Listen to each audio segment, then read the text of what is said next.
Es muy temprano y tal vez por eso no hay servicio doméstico a la vista, aunque los europeos evitan esa cantidad de empleados que usamos los latinoamericanos, cosa que para la seguridad es fundamental.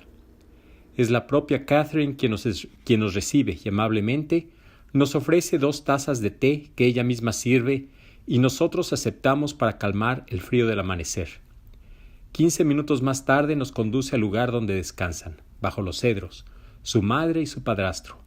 Allí hay una reproducción de la Dame à l'Offrande. Según su hijastra, acá solo vivieron 2 años. En abril de 1973 decidieron enterrarlo en esta tierra envuelto en una capa española, regalo de su madre, quien se suicidó en 1986. No pudo más. Sobrevivir al maestro debió ser muy difícil para ella. Catherine aún recuerda el cuerpo de su padrastro tendido en la gran sala, esperando muerto durante días y días hasta que se derritiera la nieve sobre el atrio donde determinaron cavar esta tumba. He visto morir a tanta gente odiada o querida, desconocida o entrañable. He caminado entre tanto cadáver pestilente que, la verdad, no me causa mucho impacto ver una tumba, sea de quien sea. Pero la pintura es otra cosa. Me inquieta demasiado. Ese es tal vez mi punto débil. ¿Quién saltaba la Suiza en aquel mausoleo? Chac, chac, chac, chac. El suelo se quejaba porque alguien brincaba sobre sus propios pies con un ritmo frenético. Me pregunto si ese sonido seco y castigador era de algún niño que vive en el castillo.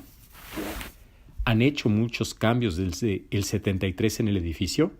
Pregunté para averiguar la cantidad de trabajadores que, con el pretexto de hacer obras, tuvieron acceso al plano del lugar. No, no tantos, respondió la propietaria. Solo se reparó el baño y pusimos la calefacción central. Hemos tenido muy pocas modificaciones. Evitamos, en lo posible, la circulación innecesaria dentro de la propiedad. Mi intención ha sido dejar la residencia tal como ellos la vivieron. ¿Han cambiado el servicio en los últimos 5 años? Indagué mirando directamente a sus ojos. Ella esquivó los míos y, revisando sus pequeñas y nerviosas manos, negó con la cabeza, rehusando así la idea de que su personal pudiese cometer alguna fechoría. No me gusta abrir el panteón al público. En 2009, por pedido de muchos, lo hice, pero esto me causa conflictos. Creo que ahí está el problema, dijo Catherine, insistiendo en la idea de culpar a los visitantes. La tumba de Picasso mira al oeste. ¿Y el pueblo? ¿Hacia dónde queda? Le pregunté buscando ayuda, intentando ubicarme y a la vez percatarme de su agudeza para orientarse. Hacia allí, me explicó ella dando unos pocos pasos al este. ¿Cómo ha recibido la gente la apertura o el cierre del castillo? Pregunté siguiendo mi propia lógica. Bueno, es curioso cómo han nacido pequeños negocios a partir de la existencia de este templo a Picasso y verdaderamente se nota que tienen sentimientos encontrados. Por una parte, un gran miedo a perder sus empleos si yo determino cerrar completamente o trasladar los restos, pero por otro lado, este pueblo es demasiado chico para la avalancha de turistas que recibimos. Son solo 600 habitantes, me explicó mientras caminaba conmigo paseando alrededor de la propiedad. A lo lejos se seguía sintiendo ese ruido, semejante a una flagelación, que yo apostaba a adivinar pertenecía a un niño jugando. Entramos a la casa. Todo parecía congelado en el tiempo, y al buscar la ventana que tiene mayor tránsito de aire y luz, un lugar donde, según ella, Picasso solía leer sentado en su mecedora, descubrimos a Valentina brincando con la cuerda.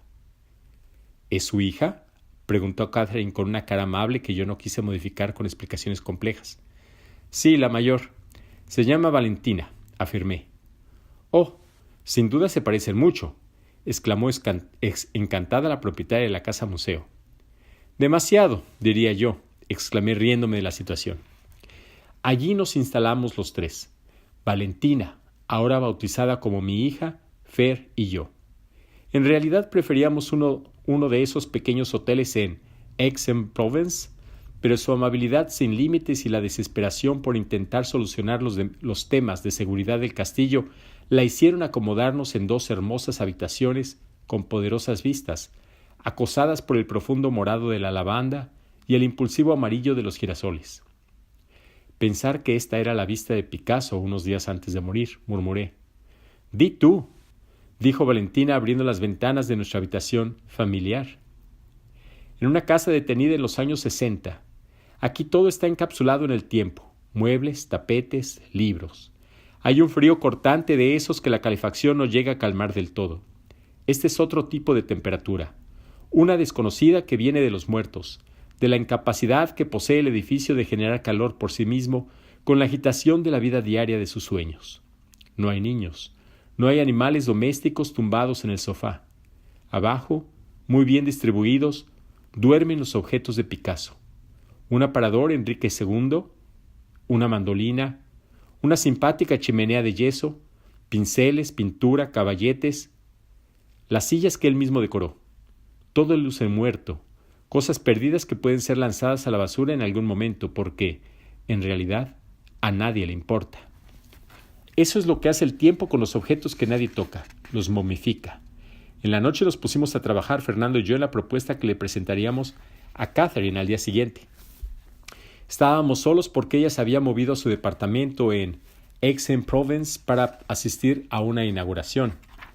La cocinera nos sirvió una suculenta cena.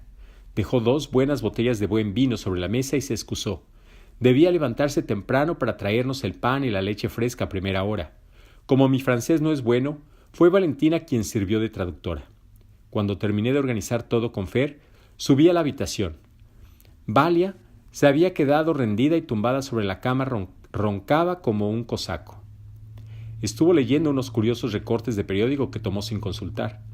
Se despertó sobresaltada cuando me senté a su lado.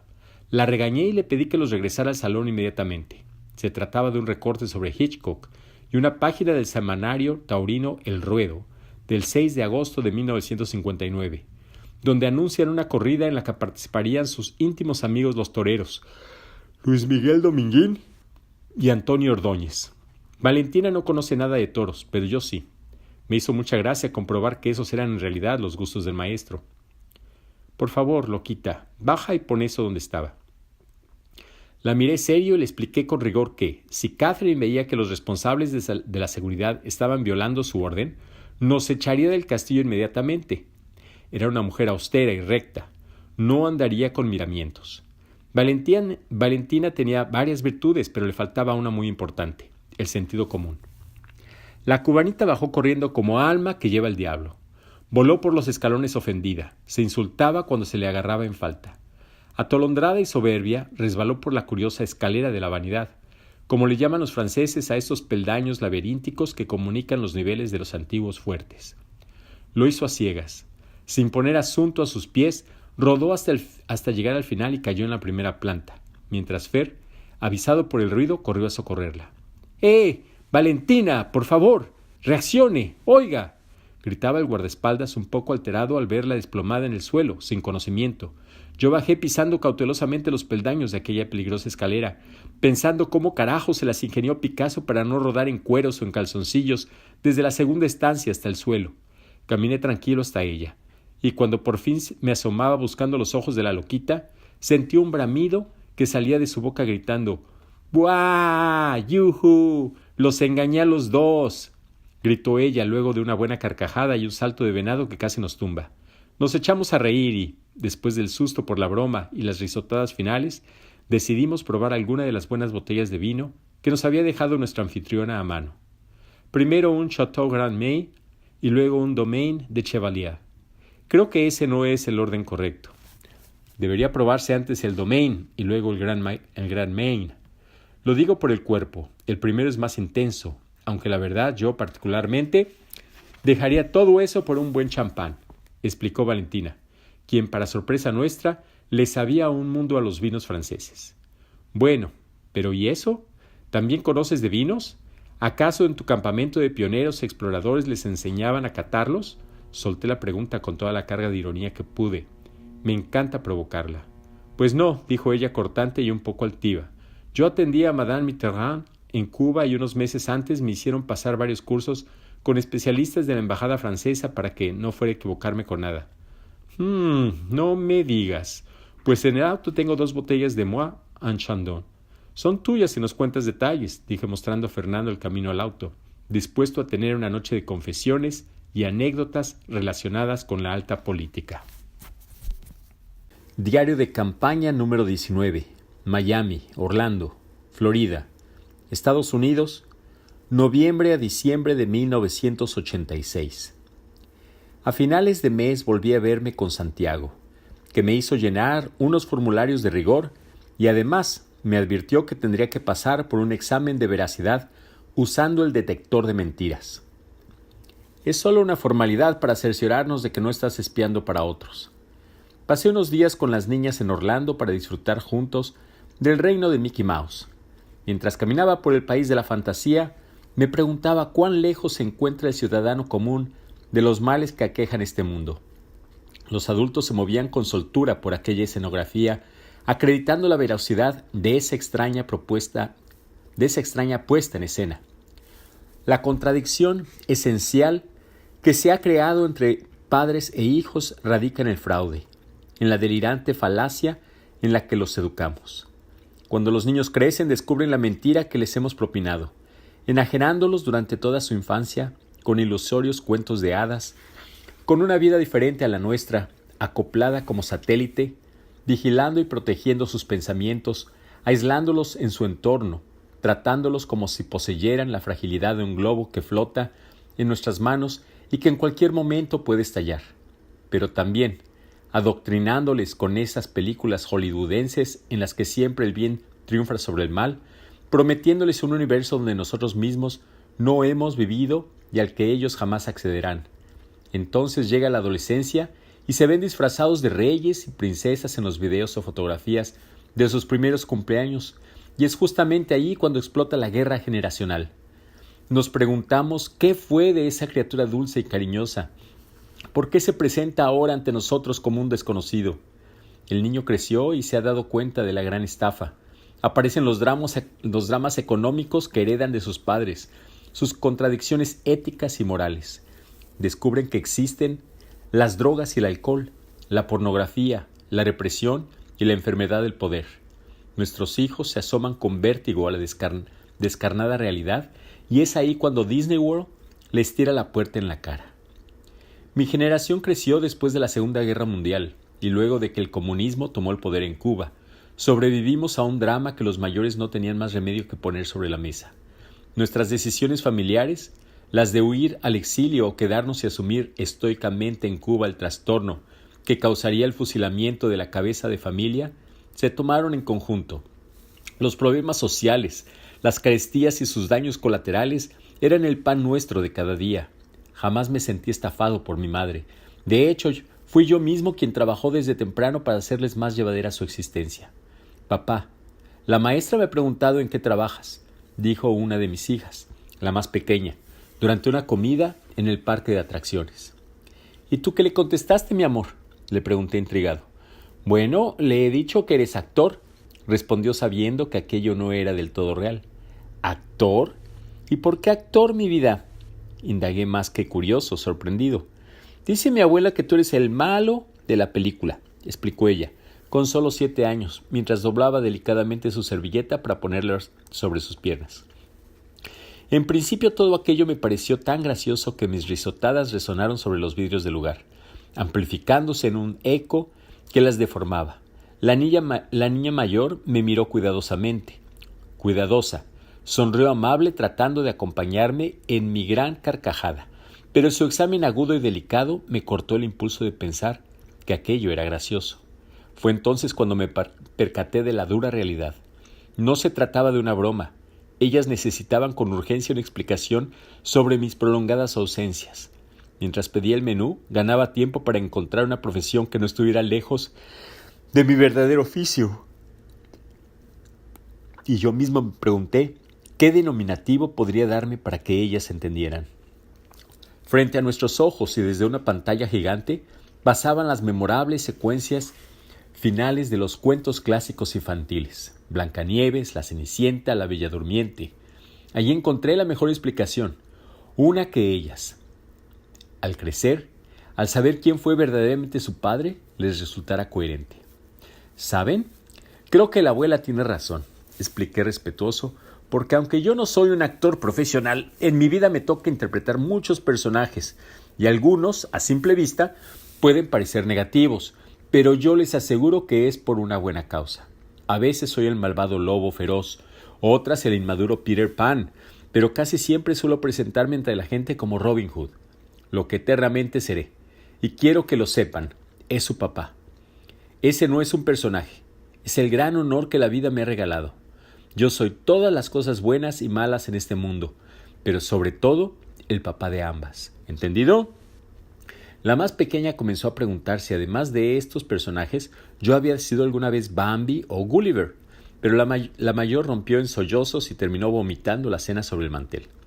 Un poco más tarde, ya en el hotel, las vi dormidas sobre mi cama rodeadas de juguetes. Cuánto habían crecido. Después de tanto plomo y tanta guerra, eran un verdadero milagro estar allí, vivo, jugando a ser papá como si nada, intentando recuperar el tiempo perdido entre palacios suntuosos y castillos embrujados. ¿Qué sabían las niñas de mí? ¿Acaso su familia materna comentaba mis hazañas delante de ellas? Mi nombre, mi fotografía en los periódicos de este país, los compañeros de escuela, los padres de sus amigos cercanos bien podrían lanzar cualquier dardo y dañarlas. Uno es lo que puede ser y punto. No tenía otra opción más que prepararlas poco a poco para enfrentar mi verdad. Esa noche no dormí. La muerte de Prado y su ruego de que abandonara de una vez y por todas mi neurótico rol de Quijote latinoamericano para dedicarme a las niñas latía fuerte en mi cabeza. Había dado mi palabra a la CIA, pero sobre todas las cosas no estaba listo para decirle adiós a las armas. Me convertiría en un fracasado, y eso ni mis propias hijas me lo perdonarían. Todo aquello lo dije para mí, intentando engañarme o justificar las acciones que enfrentaría en adelante. Ya es tarde para cambiar mi profesión, pensé lanzando al viento mis últimas lágrimas por Prado, disparándolas sin contenerme, como recios diamantes en bruto que me costaría toda una vida pulir. Danielle Mitterrand no era una mujer común, dijo Valentina, ya un poco ebria, depositando sus hermosas nalgas sobre uno de los aparadores que amueblaban la cocina de Pablo Picasso, confundiendo no sé cuántos sentimientos al final de su 10ª copa de champaña, con los ojos aguados y su cabeza, como siempre, en Cuba. No, claro, si no nos dices otra cosa, hija mía, grité riéndome de su tonto comentario. Eso lo sabe todo el mundo. Mitterrand fue la primera dama de Francia. Sí, pero también tenía su fundación y usaba todo ese poder para ayudar a los que no tenían cómo salir de problemas que parecían no tener solución. Luchó por el acceso al agua, la educación, los derechos humanos. ¿En Cuba, dices? Pregunté, obligándola a ser precisa.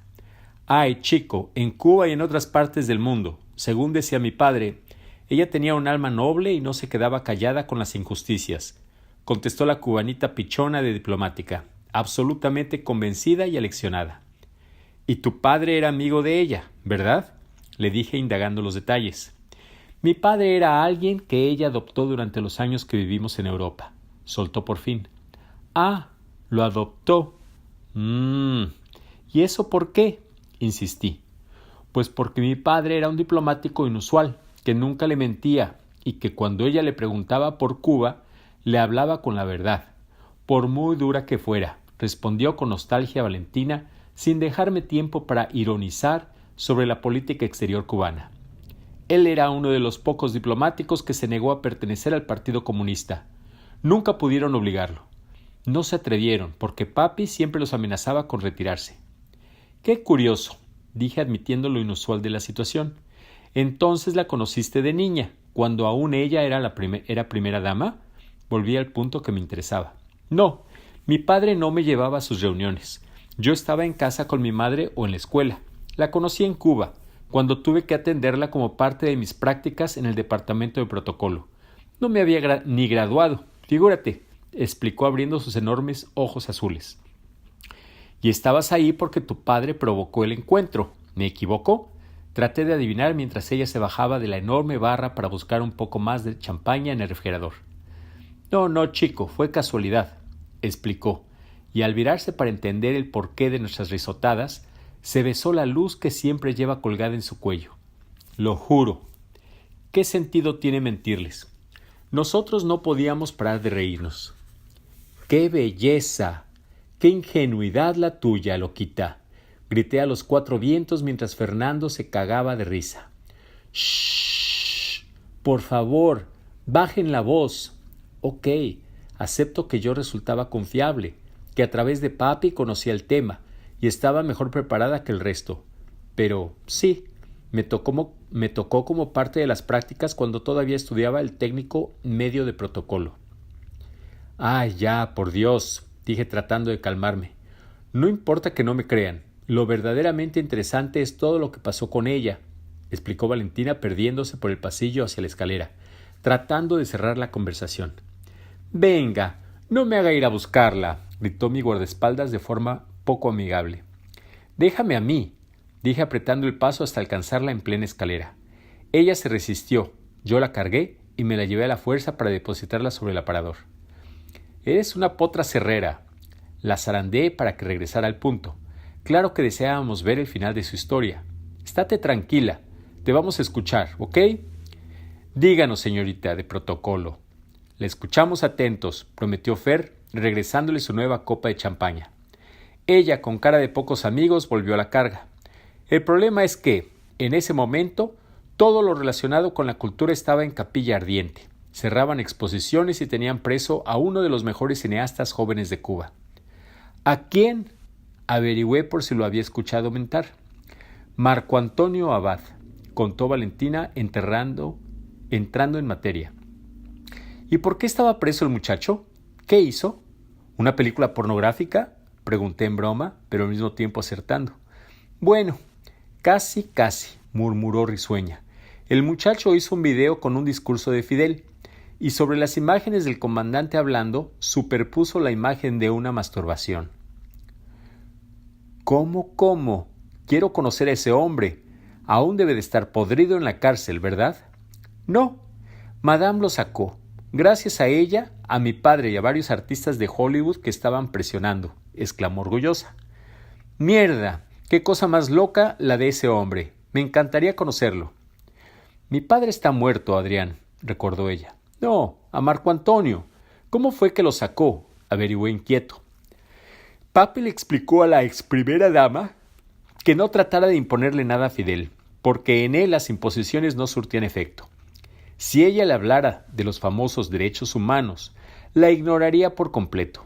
Le sugirió que usara su coraje, su entereza, y con la diplomacia que la caracterizaba, le pidiera su colaboración, porque, al fin y al cabo, una primera dama no podía irse a casa con las manos vacías. Y así fue. Regresó a Francia con la noticia de que liberaría al menos a los presos políticos por los que ella intercedió. Claro, el héroe soltó al artista en nombre de una mujer. ¡Qué cosa tan grande! ¡Qué hijo de puta! Luego la otra se fue contando, sorprendida, que Castro tenía un buen corazón. La izquierda le creyó y aquí estamos nosotros, los malitos, observando el juego desde afuera. Me cago en su madre. Bueno, al menos entre mi padre y ella lo lograron. El muchacho y otros presos políticos más pudieron salir de la cárcel. Si en Cuba los negociadores fueran... ¡Qué barbaridad!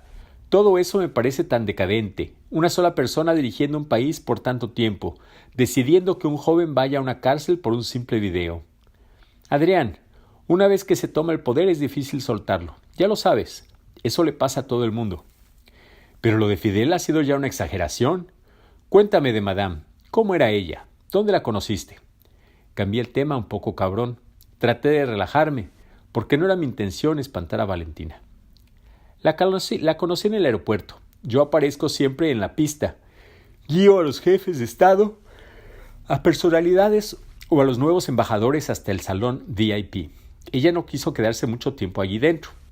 Tenía prisa por ver el sol y quería salir de ese encierro. Le expliqué su agenda de esos días en el carro que nos llevó hasta el restaurante Las Ruinas del Parque Lenin.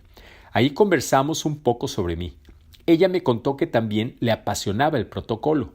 Me preguntó por mi padre y entonces todo se relajó. Pasamos 4 días juntas, paseando, entrando y saliendo a reuniones, también visitando estudios de artistas plásticos, porque coleccionaba arte. El resto de los días no la vi. Ella salió de La Habana con Fidel, así que ese viaje lo hizo acompañada de mis padres. ¿Cómo era? Cuéntanos, le pedí entusiasmado. Era muy fina, tenía buen humor, pero a la vez diría que era una mujer seria. Se conmovía mucho con los pioneros, con los actos, pero cuando tenía que dar una orden o rechazar un tema, no se lo pensaba dos veces. Era tan elegante, usaba una ropa sobria y hermosa. Uno de esos días en que se fue al interior, me pidieron que le mandara algo abrigado. Entonces entré a su habitación en la casa de protocolo y elegí una chaqueta de pana muy hermosa, que le servía para andar por el campo. Se lo envié con el chofer y, de paso, me llevé prestado uno de sus vestidos de noche para salir ese fin de semana a guarachar.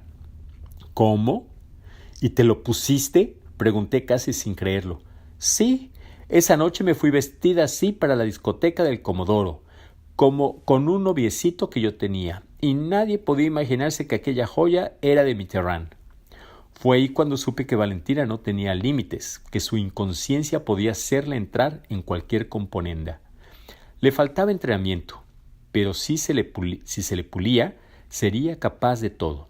Tal vez en el momento que conoció a Danielle Mitterrand, era muy joven y a pesar de eso, su sangre fría en medio de aquella dictadura, donde siempre eres culpable hasta que se demuestre lo contrario, me llamó la atención.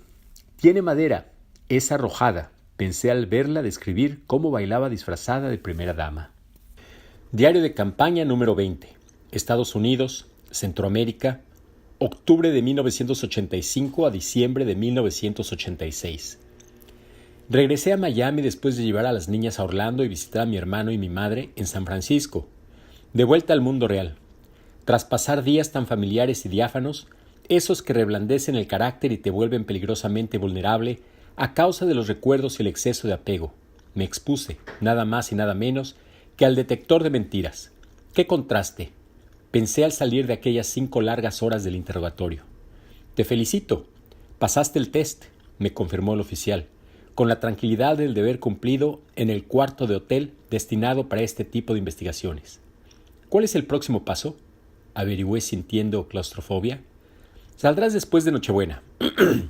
Ahí te encargarás de supervisar una central de comunicaciones que vamos a establecer entre la retaguardia y la insurgencia. También necesitamos que organices una operación marítima parecida a la que ustedes planearon con Espadafora. Yo seré el enlace principal, aunque a veces estarás coordinando con otros colegas míos, dependiendo de la situación. ¿No puedo irme antes? Insistí ansioso por estar metido de cabeza en la acción. Negativo, me respondió Santiago. Tenemos indicios de que la judicial tica te quiere encausar. Unos rojos con influencia montaron un paripé. Te quieren acusar de exportar drogas hacia la Florida desde su territorio. Es el mismo rumor que anda rondando desde hace años, pero obtuvieron tu nombre sin foto y aunque no creemos que tu pasaporte falso esté comprometido, te vamos a crear uno nuevo con otra identidad por si acaso. Oh, y antes de irte recibirás recursos para tus gastos y un buen adelanto de tu salario. Así dejas tus cosas aseguradas de este lado. Aunque la ansiedad me trituraba, no me quedó más remedio que obedecer. Salí del hotel sin saber en qué coño emplear mi tiempo esos días durante la espera. Arranqué mi auto alquilado y me di cuenta de que no tenía a dónde ir. Miami ya no era ese lugar donde discurrir filosóficamente, planear acciones en un restaurante rodeado de amigos, apropiarnos de cualquier tesoro oculto entre las islas que conforman su paisaje apantanado. La ciudad que yo amaba, aquel Miami insurrecto, ya no existe. Tal vez las ciudades las tiene uno dentro y se van donde uno las lleve, o se nos escapan sin darnos cuenta. Pasé la Navidad con las niñas y el 27 de diciembre regresé a una Costa Rica donde ya no me esperaba Espadafora. Acompañado por Berrios, aterrizamos sin problemas en el aeropuerto Juan Santamaría. El coronel Calderón aguardaba allí parado en firme, junto a un mandamás de inmigración. Pasada la aduana, un empleado de Camilo nos recogió y nos llevó a una guarida en Escazú.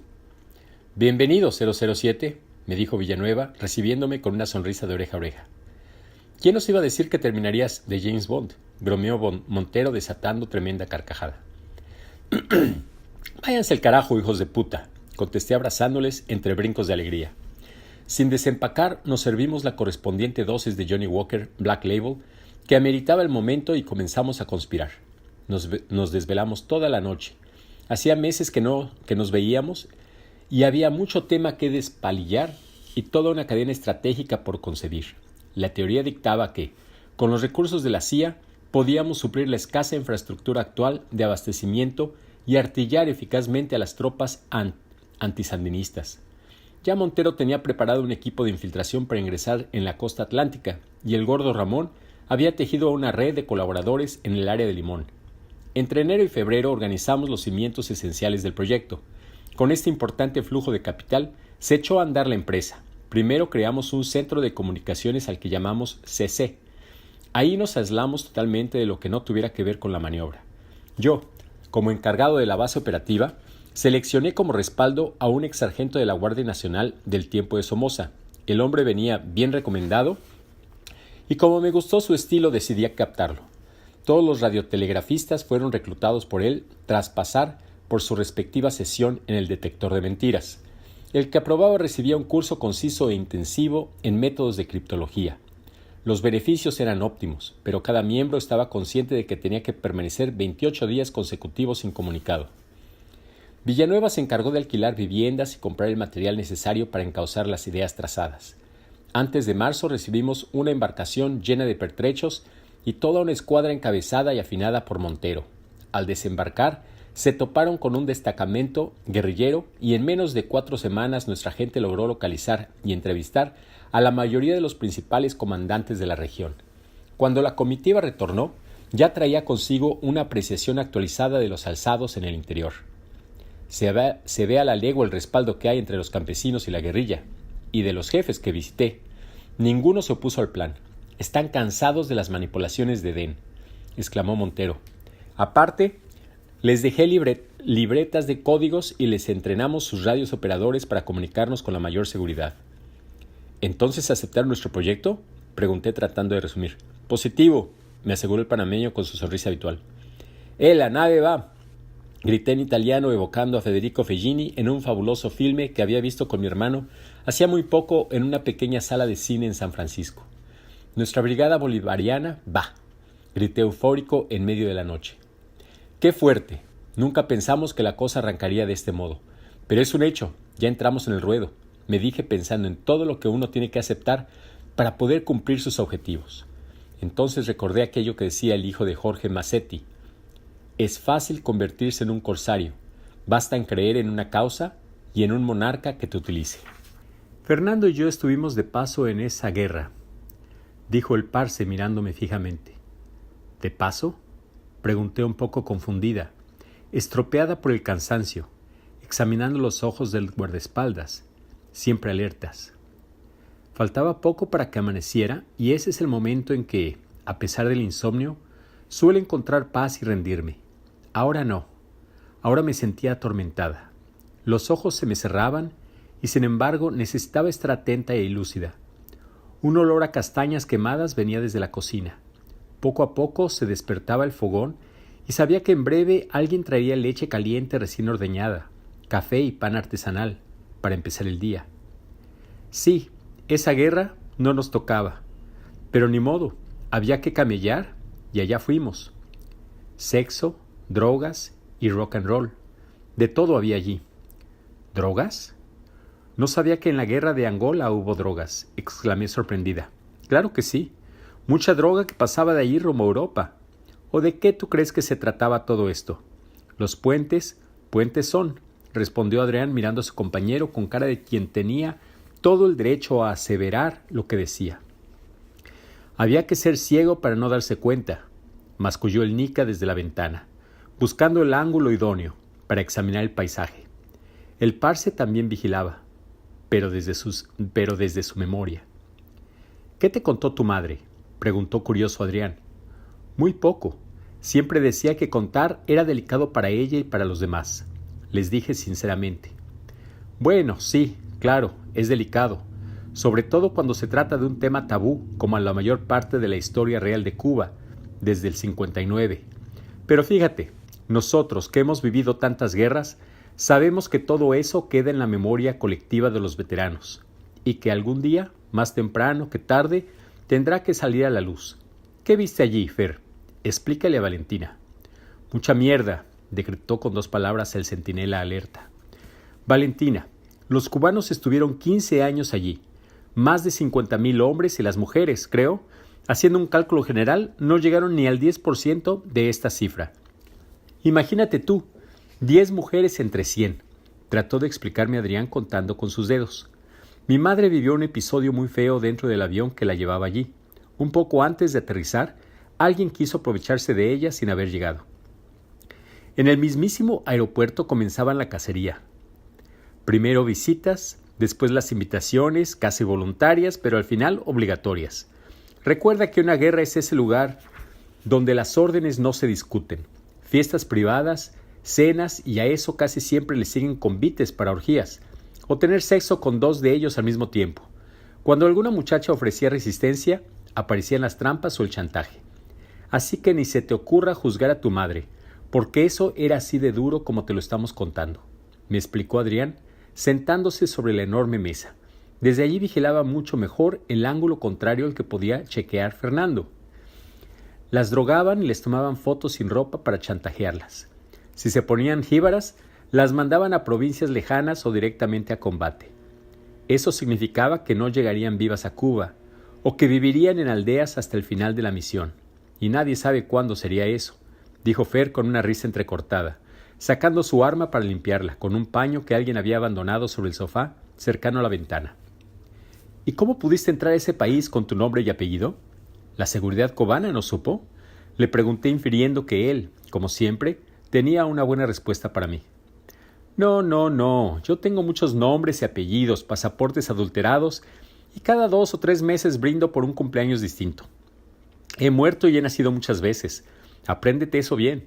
Yo soy quien soy. La etiqueta es solo una denominación de origen, indicó Adrián disfrutándose de pies a cabeza, señalando su cuerpo, balanceándose suavemente como un barco en alta mar. Pero, ¿y este nombre, Adrián? ¿Es falso o es tu nombre real? Averigüé entusiasmada mientras me percataba de que él seguía siendo un hombre hermoso. Yo que usted no preguntaba tanto, mija, dijo Fer mirándome fijamente a los ojos sin perder la calma, pero con un tono amenazador, o al menos así lo sentí yo. No, hay cosas que no puedo contar por ahora. Debes saber que a una guerra la mueven muchos resortes. Todo es ideología. Claro que no. Todo no es ideología, claro que no. Detrás de eso siempre está la plática. ¿Oyó bien, mi reina?, dijo el parce sirviéndose el final de la botella de champán y compartiendo conmigo el trago final de su copa. Bueno, dije cambiando el tema, pero sin dejar de pensar en eso, saboreando mi champaña asentada, casi sin burbujas. Yo también pienso que la mujer es un ser humano y que igual a los hombres necesitan de una pareja, un compañero en medio de la guerra. Al pasar los meses se cansarían de la abstinencia sexual, ¿no? Tendrían sus relaciones, aunque sus maridos las estuvieran esperando en Cuba. Sí, claro, y allí era cuando a los maridos les llegaba un sobre amarillo, con fotos y pruebas de que le estaban pegando los cuernos. Eso les costaba el carnet del partido, el puesto, los grados. A muchos les dio por pegarse un tiro. En fin, todas las guerras son terribles, pero en este caso, tú, que has estado allá arriba entre los pejes gordos, ¿me puedes aclarar algo? ¿Qué coño tenían los cubanos que hacer en Angola? Fue ahí cuando Fernando interrumpió la charla, caminando hacia afuera, sin dejar de acariciar su reluciente arma. Ya amaneció, hermano. Me voy a tirar 2 horas para estar listo a las 11, anunció Fer con voz soñolienta. Yo también, anunció Adrián, avanzando hacia el jardín con cara de cansancio. ¿Qué amanecer tan bonito?, vociferé entusiasmada, intentando cambiar el tema. ¿Me puedes prestar la pistola?, pregunté a Fer haciéndome la boba. Las pistolas y las mujeres no se prestan. ¡A dormir! ¡Vamos! ¡Subiendo!, dijo Adrián, haciendo gestos para que me elevara, adelantándose unos pasos más, internándose en el jardín, disparando al cielo gris, espantando los pájaros de la zona. «Buenos días, Pablo Ruiz Picasso», gritó el parce, anunciando que allí estábamos nosotros esa mañana helada, en el mismísimo patio del casillo donde descansa el maestro.